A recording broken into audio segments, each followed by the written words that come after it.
Hello and welcome to another episode of Ask an Author with Julia Kelly. I'm really thrilled today because I have an author whose book I really enjoyed when I had a chance to read it just a little while ago. Sara Ackerman is joining me. Welcome. Thank you. I'm excited to be here. I am really thrilled to get the chance to talk to you about your book, Radar Girls. And I think there's a lot of interest also based on the comments that I saw coming up in the group and over on my Facebook page also when I was talking about this talk.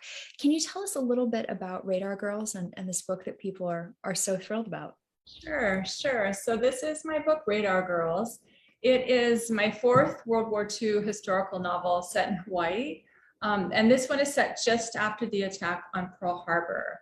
And it's about the Women's Air Raid Defense, which is a very, I've realized that very few people have even heard of this. And it's a top secret group that was set up in defense of the Hawaiian Islands. We were anticipating another invasion by the Japanese, and radar was in its infancy back then. And so these women were set up in command centers all over the islands, tracking planes and guiding pilots through the skies. It's a really incredible story. And it is one of those ones where they did such important work, but as you say, so many people have never heard of them, didn't even realize that there were women doing this work in Hawaii at this time. How did you come across the topic of the Radar Girls? Mm-hmm. Usually I will often find ideas for stories while I'm researching for other books. So this one, I was looking up information on women at Pearl Harbor when I was researching for the lieutenant's nurse. And I just came upon an article, and as soon as I read it, I thought, oh my gosh, I need to write a book about these women. And it skipped a book because I had another book already in mind. And so then when there was one book written about it, and that was it. There really wasn't a lot of information. And it was compiled by four of the women who were wards. They call themselves the wards, Women's Air Raid Defense. So that book was instrumental for me in just learning all about it. So yeah, that's where I got my idea from. It's so interesting. Sometimes those little moments of research, books or years before, end up kind of percolating and working their way into your brain, and you realize there's a book there and there's something. And at what point did you come up with the story of Daisy? Because maybe we can talk a little bit about who your main character is and what her story is. Yeah, that's always the hard part. You have these ideas, right? And you're like, oh, I'd love to write a book about that, but then you wonder, well, how am I going to create a story around it and a plot? And people ask me how I came up with the idea of Daisy, and honestly, I think, and the other, her friends as well, I think it was probably just a matter of me reading all these other women's stories, and just it's sort of, I'm not sure how exactly I came up with the idea, but I think it's just a compilation of all these women that were actual wards. And then I live out on the North Shore where the story is partly set. And I just thought it would make a nice setting also because that was where the Haleiwa airfield was, where some of those pilots were actually able to get into the air because Hickam and Wheeler had been bombed, and a lot of the planes there were down. And so I thought that would be a great place to start it and have her, working on the ranch out there. So perhaps for people who haven't read the book yet, you can tell us a little bit more about Daisy at the beginning of this book. So you've mentioned that she's working on a ranch and living in this particular area of Hawaii. Where do we meet her in her life? So we meet Daisy when she's kind of in a rough patch. So her mom is mentally ill. There's been a family trauma, and Daisy is just kind of make ends meet working on a ranch. She goes diving for fish and lobster to help feed them. She loves horses and she wants to be a horse trainer, but back then it was very much a man's world. And so she didn't have very much confidence in herself. And so it opens on the day of the attack, and Daisy's actually in the ocean when the planes fly over. And then she gets recruited, and she doesn't think she's has the right stuff for the job, but she gets recruited for this position. And then it sets her life off in a different trajectory. Yeah, it's interesting. At the beginning of the book, she really, I don't think she does, except for the fact that she knows she's great with horses. She could be a great horse trainer if she was given the opportunity. In these other areas of her life, she's not as confident, and she doesn't see herself as having valuable skills. But there's some unique things about her that make her particularly well suited for this ward work. Isn't that right? Mm-hmm. Yeah, definitely. I mean, she's a little bit of a tomboy. She didn't do well in school, but she's very smart. She's very intelligent. So, she's one of those that is just, as we know, you can be very smart and struggle in school, And there was also the fact, Daisy a little bit was inspired by my mother. So my mom was a little girl and she grew up in the same area where Daisy lived. And my grandfather was the principal of the school there. And back then it was a plantation town in Hawaii, and most of the plantation towns were primarily, all the workers, or a lot of the workers, were Japanese, Chinese, Filipino, Portuguese. We had all these different camps they call them camps. And so my mother, there was only a couple white children, as we call them, haoles here. So there was only a few haoles, which my mom was one of them. And so that was another thing I got from Daisy is, she was actually more comfortable kind of just in this multi-ethnic realm rather than, she wasn't in Honolulu where there's the schools there, I think had, was more white kids and then the other kids. Yeah, it's interesting. At one point, she walks into, I think it's very early in her training, maybe even before she understands what it is that she's going to be doing.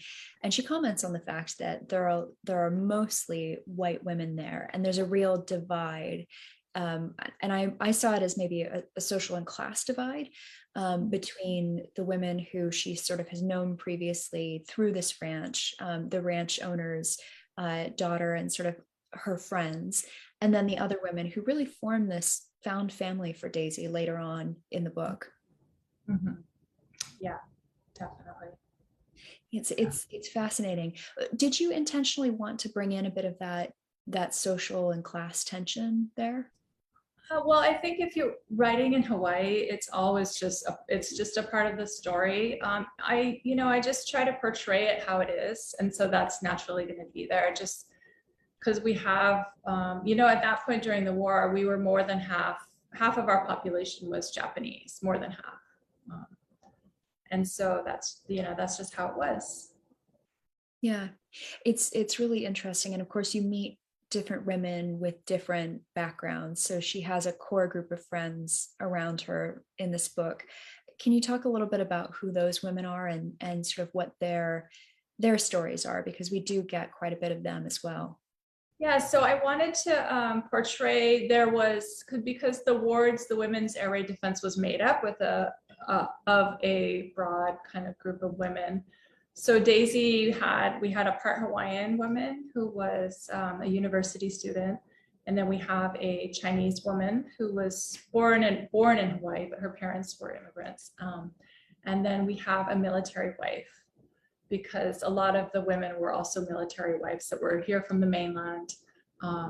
The women that were recruited, they had to be between 18 and 34, and they had to be childless. And so that was kind of the spectrum of the women. And so these women they bonded together, and a lot of the military wives would watch, they would plot those ships going out or the planes going out, and they were their husbands. And sometimes the husbands did not come back, so it was a really tough time. Yeah, and of course Daisy has her own investment in one of the pilots as well. Perhaps you can talk a little bit about him too.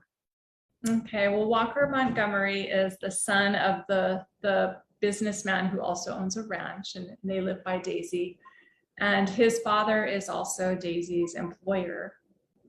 But in the beginning of the story, Daisy had borrowed a horse from the ranch to ride, I mean, I don't want to give too much away, but the horse does get spooked by the planes. And so that's a whole nother storyline when the horse disappears and she's got this prize horse that she's borrowed that nobody knows she's borrowed.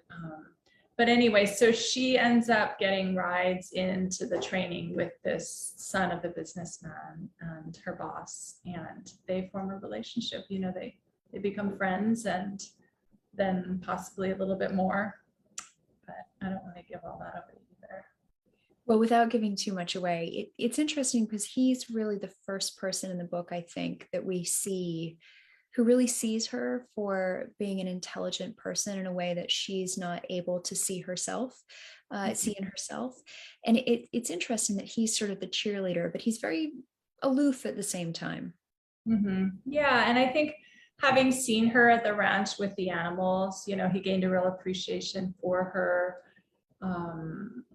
just her gifts with the animals, and just being a very capable young woman. Yeah, she is. And she's kind of my favorite type of heroine, which is she's prickly and she is not warm and cuddly at first, but you realize that there's a really deep loyal streak in there. She's a good person. She just needs to meet her people to really be brought out of her shell a little bit. And maybe life has been difficult for her, and that's really caused her to sort of react the way she has to the world. Mm-hmm. Yeah, she was fun to write. I really, you know, when I'm writing the characters, I always have an idea when I start, but I'm not one of those people that will just write a very detailed character sketch beforehand. I kind of like to get to know them as I'm going.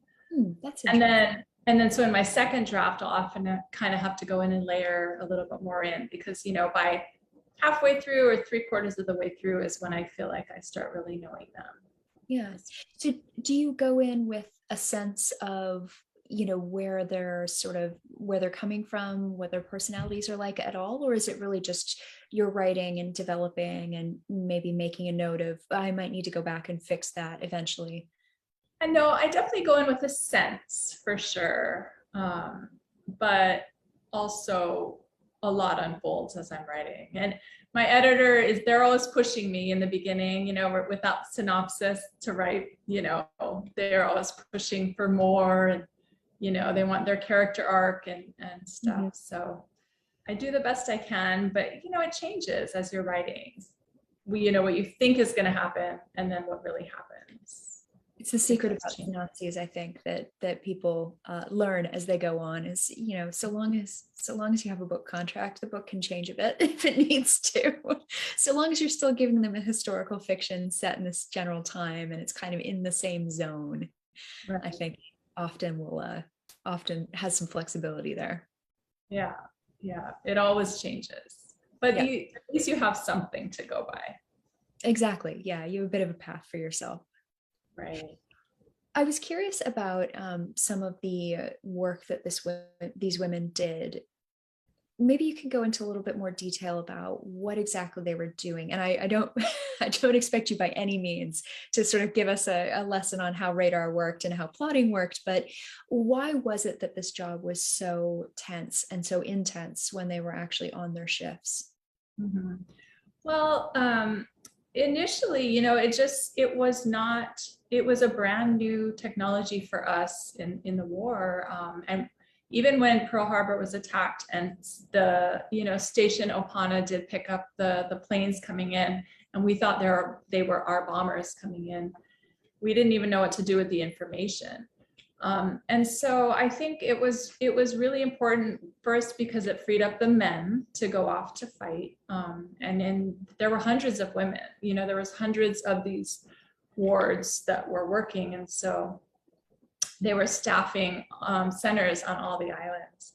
But it was also, it was unknown at that point. You know, everything was so uncertain, and we were sure that we were going to get attacked again. You know, we were sure they were coming back, there was going to be invasion. There was rumors, there was a lot of, you know, talk going on that they had come ashore, that there was paratroopers, you know, they were poisoning our water. And so all the civilians here were terrified for months, that it was imminent. And so to have this new technology that we could actually, see these planes coming in before they came in was really important. And then there was two planes came in early 1942 from Japan. And we did pick them up and we did track them. They did have bombs. Luckily the bombs didn't do any damage, but so it was a real threat. And these women were, they had to learn very complex technology in learning how to track the planes and how to, the speed and the direction and just all of that. And be able to, a lot of times the pilots, because we're just this small island in the Pacific, the pilots, they didn't have radar in the planes back then. So they just went on navigation, they had a navigator. And if you miss the island, then you just keep going into the Pacific. And so these women were able to sometimes guide in pilots who were, about to run out of gas, so we're off course. Or we were under blackout. And so they would have to guide the pilots into where the airstrips were when they were coming in at night. And so, yeah, it was really fascinating for me to learn all of that and see what a huge production it was for them. You really realize how much responsibility these women had and how much trust there is in them, even though throughout the book, and I think, I suspect this is very accurate to the experience that these women had, that trust really took a lot of time in some cases to earn from the men they worked with. Yes, definitely. Yeah, the men were, in the book that I have, The Shuffleboard Pilots, it's called, that was written by 4 of these wards. They were actually pretty, they just briefly mentioned that the men kind of gave them a hard time. But it wasn't, overall, I think the men were actually pretty, pretty trusting and respected the women. But there's always going to be those few that really gave them a hard time. Yeah. How did you go about doing the research for specifically the tracking, the plotting? Is it called filtering? Is that right? Yeah, filtering. Yeah. Well, it was just from that book, honestly, because I was not able to talk to any wards. They're mostly all gone. And it was during the pandemic. So I was stuck on the Big Island and I couldn't get over to Oahu, to Pearl Harbor. Everything was closed. But this book that I had is very detailed and very well written. And they have all the information. And also at the time I worked, I was teaching on the Big Island and I had a teacher friend who's a doctor, a PhD, and he was very knowledgeable in radar and all that kind of stuff. So anytime I had questions, I'm like, hey, Dr. Bill, what about this? And his dad was in the Navy. And so he was really, really into all that, the military aviation and the lingo. And sure. So but the other cool thing is after I wrote it, I became friends with this older gentleman. I think he's almost 90 now. And he had come to Hawaii. He was a Marine in the 50s. So it was after the war and he met his wife here and he lived on the mainland, but he loves Hawaii and they would always come back every year. He read my books and we became friends and, just pen pals via email. And he's like a retired Supreme Court judge in California, sharp as a tack. And so after those first 3 books, and I said, hey, would you be willing to read this book to check just, as an expert? And so he did. And he gave me some great feedback just on the aviation jargon and, what the pilots would be saying and how they communicate and talk on the radio and all that kind of stuff. Mm-hmm. So that was really helpful too. I had him and another older pilot help me with that. I have to admit that I am always slightly intimidated by writing characters who are right in the thick of things in any military action. And I've done it once before, but other than that, people have been in a convalescent hospital or they've been doing sort of different things, in part because there is so much technical jargon and there is a different way of communicating, a different way of speaking, a different language, even the way that people sort of approach group scenarios, work scenarios, whatever it is, I do find that really intimidating. So it's wonderful that you had some really good sources of information there to check against. Definitely. Yeah, it is. It is because I was not raised in the military, and I don't, up until these books, I just didn't know anything about it. So it's helpful to have people that know what they're talking about. Have you been able to sort of build on some of the knowledge that you've had from previous books as well, and that's maybe guided your path a little bit? Hugely, hugely helpful, just one after another. I just finished my fifth one last month, and but that's a timeline. So I have this one big fat book that has been amazing help. Anytime I need to know anything about Pearl Harbor and the activities around it, I look at this one book. Yeah. Oh, that must be a huge help. I can imagine. Yeah. Cool. Well, I would love to talk a little bit about Hawaii itself, because I think anybody who reads this book is going to pick up on the fact that you really couldn't have this story anywhere else, which seems a little silly to say because this is specifically about the wards, but it's more than that. It's the, the setting of this book is so rich and so layered. It really, to me, who's an outsider, it feels like the only person who could really write this is somebody who knows the island so well. So how do you bring in your Hawaii to these books that are set decades before? Well, writing about setting I think it's one of my favorite things. And I grew up in Hawaii. I was born and raised here. My parents were born and raised here. My grandparents, or my grandpa on one side was also. And so I have my experience of Hawaii, but I also have theirs because I grew up on their stories. And then I grew up on my grandparents' stories, who were here during the war. And so that's really helpful. And also my settings are often places that I know very well, places that I've been. My last book, Red Sky Over Hawaii, is set at the volcano, and that's like my favorite place in the world. And there was an internment camp up there. So I think, and then out here for Radar Girls, I live out on the North Shore. I'm back on Oahu for a year and a half. And so I'm able to, visit where the old runways were.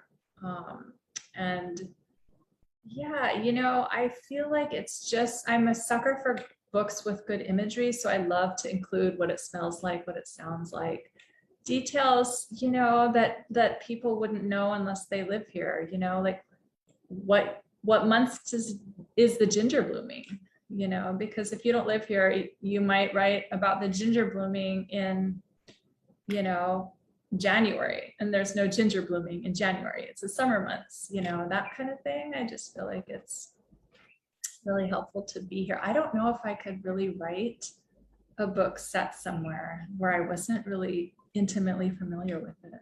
It'd be a very different challenge, I think, a very different research challenge. Yeah, definitely.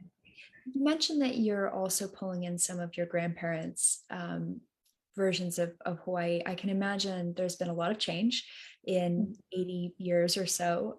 What are some of those elements that would maybe surprise people today who may think mostly about sort of resorts and holidays and things like that? Mm-hmm. Well, it has changed a lot. Like when I look at the old pictures and you hear when I have all my dad's friends compiled a book of, they were 10 when Pearl Harbor got attacked. So his whole class of like, I don't know, several hundred people wrote about their experiences. And back then when you lived in Honolulu, you could see Pearl Harbor because there was no buildings. It was just, you could see it all. So I remember the first time being like, wow, how could they see it from their house in Manoa? But then you realize now it's very much built up. But we have so much history here. And I think people, everyone's been to Pearl Harbor, or most people that come to Hawaii visit Pearl Harbor, but there are so many other, there's there's old bunkers all over the islands.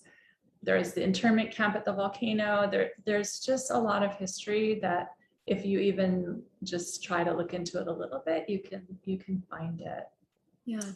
Yeah, for sure. I was curious about the prevalence of ranching also. So I have a good friend whose family actually does still have a ranch on in Hawaii, and it was kind of a surprise to me when she first mentioned that. But of course, now I know quite a bit more through her that there's really a rich history there. So this Montgomery Ranch would be quite, I imagine, quite the operation actually. Yes. So in my mind, there's a ranch out here called Dillingham Ranch, and there's a polo field there. And so that was sort of the inspiration for that. But yes, I mean, there was a ton of ranching on this island, but the big island is the real ranching town, Waimea, which has, I think it might still be the second largest independently owned ranch in the country. And we had our cowboys used to go to the mainland, and they'd beat all the cowboys, in the West, because they were just that good. So yeah, we've got some pretty cool ranching history on this island on Oahu. Not much left. Yeah. It's so interesting. I think it's one of those things that people wouldn't necessarily think of, but this is the joy, of course, about reading historical fiction is you end up finding things that you never would have expected from the characters, the setting, or the research.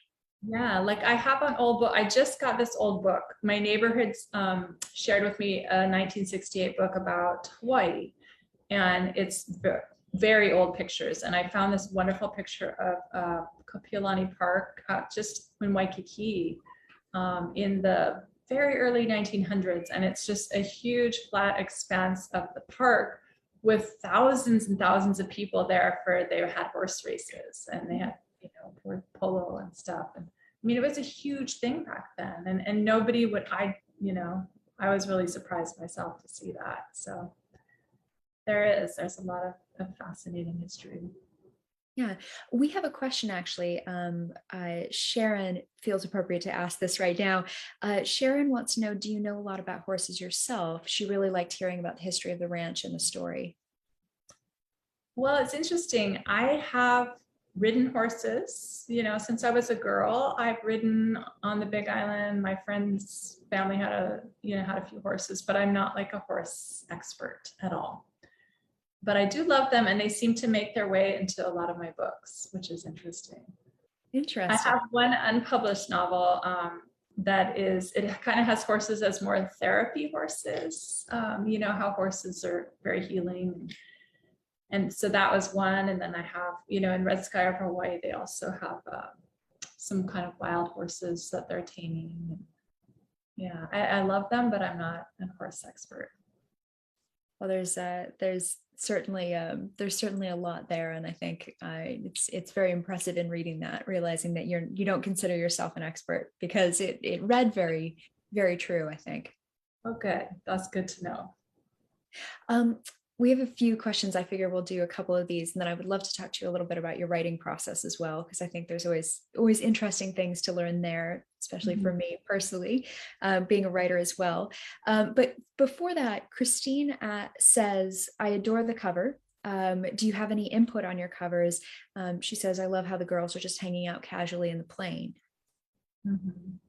Thank you. I'm glad. I was so excited when I saw this cover, and it wasn't a woman walking away from the camera, but I have a very small say in the covers. I will usually send them covers that I like and kind of give them some ideas. And what they will come back with is generally maybe not necessarily similar to what I've sent them. And then, but I do have some say, because in my first two books, they had like the picture that they got was the wrong island, so I said, well, this is not the right island. Can you, do this and this? Or yeah, this is the wrong mountain. The volcano one, it needed to be a volcano. And then it was a mountain that's covered in trees, completely different. And so they will listen to me on that kind of stuff. But other than that, I don't have a whole lot to say. I think it's smart of them to listen to you on those, because people do pick them up. They notice. Yeah, definitely. We have a question from Diane. Is this book a standalone book, or should we read your previous books to tie it all in together? And what was your favorite book to write as well? It's definitely, they're all standalone novels, even though they're all World War II, they're all their own story. And so I don't think it matters what order that you read them in. Actually, two are set on the Big Island, and two are set on Oahu. So I think Radar Girls and The Lieutenant's Nurse are a little more Pearl Harbor focused, and the other ones are what was happening on the outer island. The first one is all the Marines that were there to train for Iwo Jima, and then the women that were kind of involved in them, and the lion. They had a lion that was their mascot. And then the other one is set at the volcano with the internment camp. So they're all different. You don't need to read in any order. Wonderful. Do you have a favorite book? Oh, a favorite. It's so hard, don't you think, when people ask you that? So, I think in a way, because I love the volcano so much, I think I really enjoyed writing that story of just being immersed in the volcano, Hawaii Volcanoes National Park. I think that one might be my favorite, but it's close. I love them all for their own reasons. Close is good. That means you're doing a lot of things right in that case. Yeah, hopefully. We have a question from Anissa. Who was the toughest character to write for this book? The toughest character, it's a good question. I think, I was struggling with Daisy's mother. So Daisy's mother, I guess we would now say she was bipolar. And though she doesn't play a huge role in the story, I think I just had a hard time. It can be very nuanced. And so just making her the right amount of I guess difficult, and portraying her realistically. I think that was challenging. Yeah, she plays a small role, but a very pivotal one, I think, and really connects Daisy's different stories together. Yeah, and then how much to include with her in the end, the resolution of that, and that kind of thing. Yeah, again, we won't spoil things if we can, but I think she's an interesting one, and it's interesting, of course, also looking at characters who do present with what we would recognize as a mental illness. People didn't necessarily know how to go about supporting somebody, and I think it comes through with Daisy that she wants to help her mother, but it's difficult, and she's also struggling to hold the family together on her own. Right. Yeah, definitely. We have a question I wanted to be sure to ask, because I think it's an important one, especially when writing about women's stories who are maybe less known in war. Sharon again says, are any of these real life women that went through this memorialized in any way, maybe at a museum or historical site? Has anything been erected or any plaque put up to commemorate them? At Pearl Harbor, if you go to the Pearl Harbor at the Arizona, they have that museum. There is there's a plaque, but it's got the whole radar station. Not so much the women that I know of. I do know that right now there's some Chinese women that are or Chinese families that are trying to get their mothers recognized with the Congressional Medal of Honor, I think, for being part of this. And so that's what I know of. But there's not a huge, they like I said, they really haven't been acknowledged much. I think unfortunately that is the case in so many instances for women in the war, especially if it wasn't the sort of more high profile, highly recruited for areas of auxiliary support or whatever role it was that they did. Unfortunately, often they aren't memorialized, or it's really in a very small way. It's out of proportion to the work that they did. Mm-hmm. Yeah, it is, and hopefully that will change. With this book at least, and other books about other women that are not recognized. It's nice that they're getting out in the world, finally. Absolutely. Well, I promised that I would ask some questions about writing process. Again, this is purely for my own enjoyment, but I hope that readers find this interesting as well, because I think every writer approaches writing a book differently, and I think in some cases every writer approaches writing their own books differently, book to book as well. So, is there a specific way that you go about starting the whole process? I usually, well, I'll take a few months usually to, while I'm finishing up one book, I'm always thinking about what I'm going to be writing next. And then usually a few months of reading books and research or watching movies.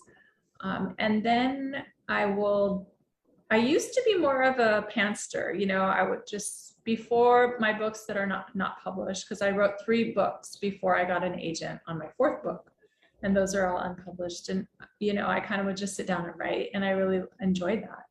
But as you probably know, with the publisher, they want that synopsis and they want to know what's going to happen beforehand, which is actually, I find really helpful because, you don't get stuck in these weird situations and have to go back and do so much rewriting. But, and then it takes me, I try to write 700 to 1,000 words a day and write almost every day. And then, I usually will have a draft. It's taken me anywhere from 3 months to 9 months to write a first draft. Radar Girls was really slow because of the pandemic. I was not able to concentrate in those early months. And then my agent also will give me, like, she'll read it and give me a lot of suggestions. And then I usually add, so I underwrite the first time and then I always have to add in. I do as well. Yeah, I know. It's funny because so many authors are always having to cut. Like, oh, I wish I had to cut. Well, I underwrite and then I overwrite and then I meet somewhere in the middle that hopefully is acceptable to an editor. But yeah, there have been a few times where I've thought, oh, this draft is swollen by 13,000, 15,000 words, because for me at least, the first round is really just about trying to get it out of my head and onto the page so that I can work with it. Yes, definitely.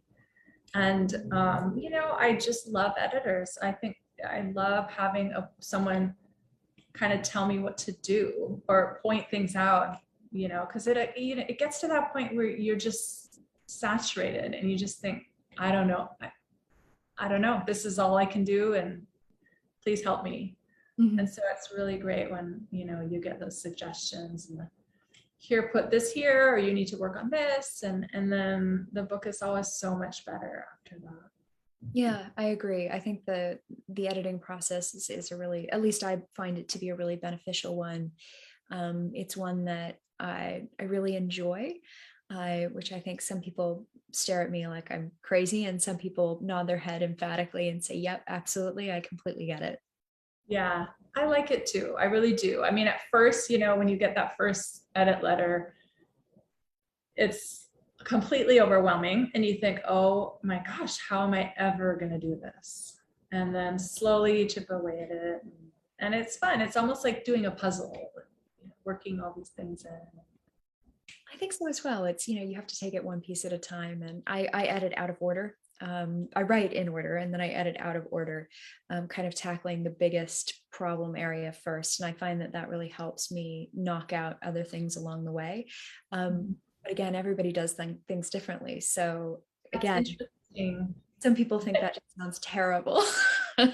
Well, I usually do the easy things first and save the hard ones for last. Okay. So opposite. Get a bit of motivation up. Yeah, that's cool.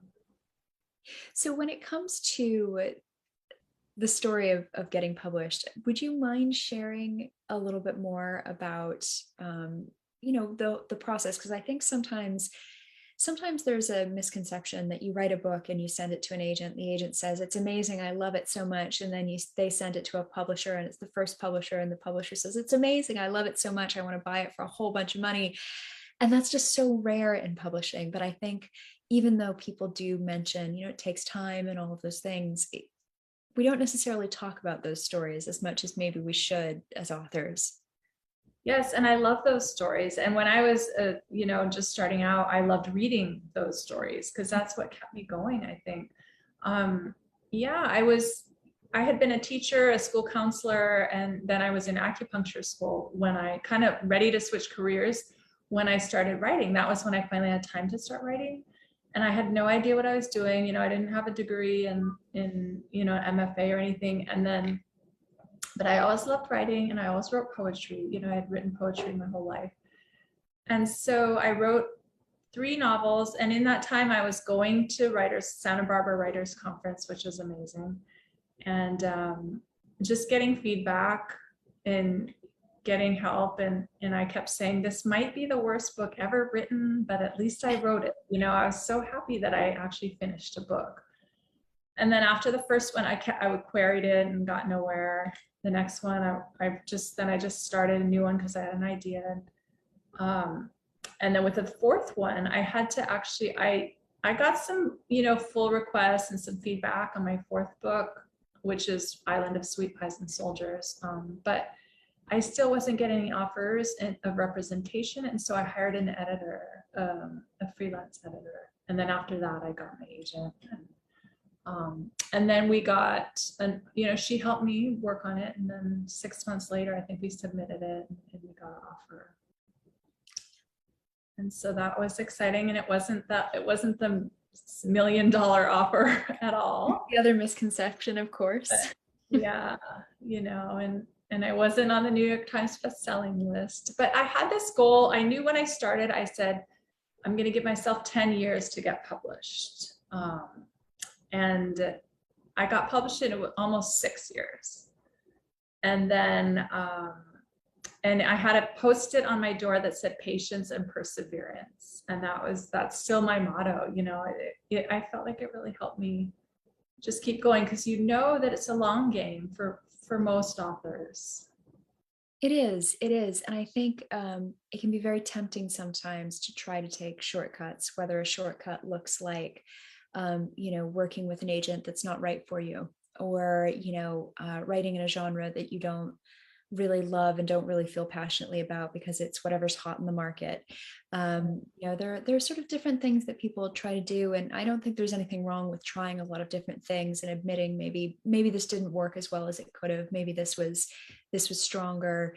You know, and trying to find that out and figure it out for yourself. But it certainly does take time. And I actually wrote down. I have little notes here. I wrote down patience and perseverance because I thought that was a really that describes the process of trying to break into publishing very, very well, what you need for that.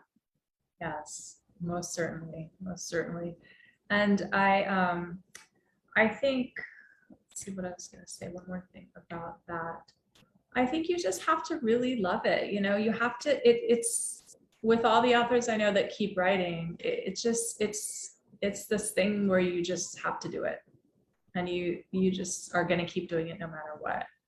But you also have to really, I think, value and listen to feedback from others, you know, people that you really can trust, and be willing to, you know, make changes or grow or do this or do that, but not be so set that you have to just, you know, that what you're doing is the right way if 10 people are telling you, you know, maybe you need to change this.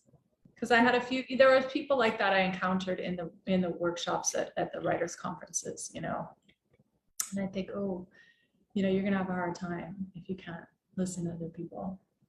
Yeah, well, I think that's one of the truths about if you do want to be published, and not everybody who writes wants to be published, but if you do want to be published, eventually that inherently means putting your book in front of readers. You know, it's first your agent, editor, the people who work on the book, because it takes a whole village of people to get a book produced in traditional publishing. But then you open yourself up to having that story out in the world. And I think that sometimes can be difficult for people as well to reconcile. Writing can be so personal and so private, especially when you're first starting out and you sort of are keeping things close to your chest for whatever reason. I think that adjustment and really making the decision, you have to be okay with the fact that people are going to read, you know, send you email sometimes, let you know things that you got right, things you got wrong, what they liked, what they didn't like. People can be vocal. Mm-hmm. Yes, definitely. And that was the scariest part, is sending it out. Even with each new book, as I'm sure you know, every time you send a new book out into the world, it's terrifying. You're just hoping that people will connect with it, hoping that people will love it. And with some books they do, and with some books they don't. I mean, I feel like I've been fortunate in that it's like this slow uphill climb. I'm not the person that's shot straight up, but each book is just slowly climbing, which I'm happy with. I'm really happy with that. Do you hear from readers who remember that period of time in Hawaii, who have those experiences that you're writing about? I do. I get some emails. I feel like I have a readership that really, I mean, not all, but an older readership, and they're like, thank you for taking me back to, old Hawaii. And they appreciate it. Are there things that seem to stand out in particular to them within those books, or? I think it's just, it's just the setting, and Hawaii really was different back then. I mean, it wasn't as touristy and just overcrowded and overbuilt up. And there is a real nostalgia to those times, I think, for people, because it really was a beautiful, wonderfully romantic place, even during the war, even during the war.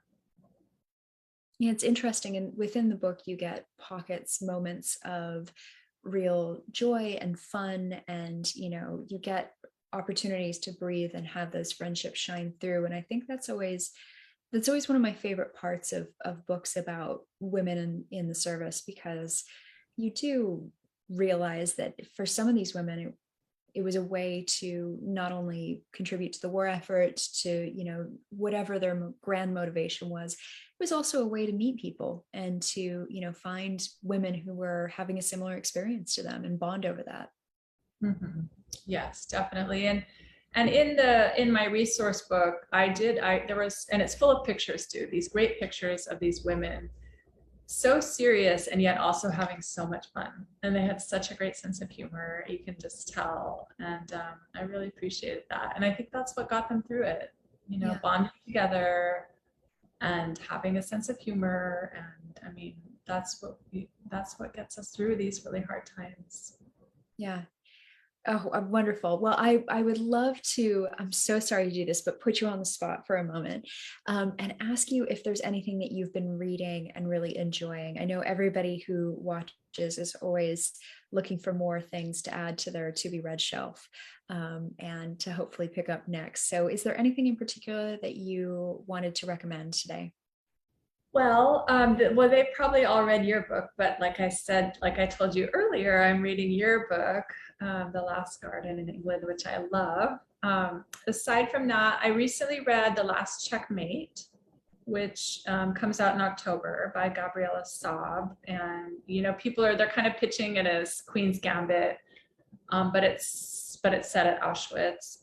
And it's a beautiful story. I definitely highly recommend that. I just ordered Lady Sunshine by Amy Mason Dwan, which is, it's kind of 70s. I love stories. So I haven't started that, but I'm really excited to read that. What else? The Last Bookshop in London. That was a book too. Madeline Martin. I've not been reading as much as I would like to right now, but that's what I can recommend. Wonderful. Well, if you guys are interested, we have an interview with Madeline Martin, who wrote The Last Bookshop in London. She's a friend and a real scream to interview. So I think people would definitely enjoy that. And it's I agree, that's a really, really excellent book. Loved it. Yeah. And can you tell us a little bit about what it is that you're working on, or what we might see from you next? Can we talk? So my next novel is, like I mentioned, it's a dual timeline. So it's set in 1943. There's a female code breaker that comes here to Honolulu. They're working on cracking the Japanese naval code, which is hugely important in winning the war in the Pacific. And then And then also there's a 1965 storyline that is set at the Mauna Kea Beach Hotel, which was the Rockefeller's resort that he built in the 60s, which was the most expensive hotel ever built at the time. And there's a pilot and a kind of a mystery of two different women who go missing. And so those are kind of what weaves the stories together. So that's really fun. That should come out next summer. I'm calling it The Last Plane to Honolulu, but I don't know. They always change my titles. They always change my titles too. I'll call things one thing and tell readers, I'm working on something and I think it might be called, and then it will be something completely different. I know. I'm like The Last Plane. But it was funny because all the books I'd recently recommended were the last. And then I'm like, wait a sec, my book is The Last Plane to Honolulu. We'll see. This one's a hard one to name. I feel like it's hard to name for some reason with the dual timeline. It makes it trickier. And then I'm trying to figure out what to write next. And that's actually been this challenging. We're trying to figure that out right now. It's funny. Sometimes it takes, I've had the experience where I've known exactly what I want to write after finishing one book. And I've had the experience where I've really needed to sort of settle in, do a lot of reading, watch some movies, watch some TV, have a bit of a break, I think, and then things start to gel a little bit. Are you gonna will you stay with historical? Is that your passion, or do you have ideas to write other stuff? Are they trying to keep you in that genre? I really love writing historical fiction, and I'm not just saying that because that's what my next book is going to be. I genuinely love it, and I had a brief period of time where I thought I might go into academia. I didn't. I went the journalism route instead, but I just love it. I love the research. I love the sort of world building that comes with that as well. And there's just something about historical fiction that really feels right to me. So as long as they'll let me write it, I will happily go ahead and continue writing books. So that's good. Yeah, I'm not sure because my thing is more stories set in Hawaii. Mm-hmm. So I'm starting to feel like, not that I'm running out of ideas for historical, but yeah, just what kind of historical, I guess, will it be in Hawaii? Well, there may be chances to pivot and do different things, but it's such an incredible place with an incredible history that I'm sure there's some great stories across a lot of different times there. Yeah, there are. So I'm working on that. Wonderful. Well, perhaps you could tell us, first of all, thank you so much for this interview. It's been fascinating talking to you. And I want to make sure that people know where they can get the book and then where they can also follow you online as well to get updates about maybe The Last Plane to Honolulu, but maybe a different title. I know. Well, my website is probably the best place to, you can order through my website. I have links to all different booksellers. So ackermanbooks.com. And I'm on Instagram as, I always get confused, Sara Ackerman Books. And then Facebook is Ackerman Books. And those are my two social media platforms. I'm on Twitter, but I'm not huge on Twitter. So yeah, find me there. Fantastic. Well, thank you again so much for talking to us. It's just been wonderful getting a chance to into Hawaiian history about writing as well. Thanks for having me. Great. I love talking to authors, so it's been wonderful. Great. Thank you so much. We'll see you again next week, guys. Thank you so much.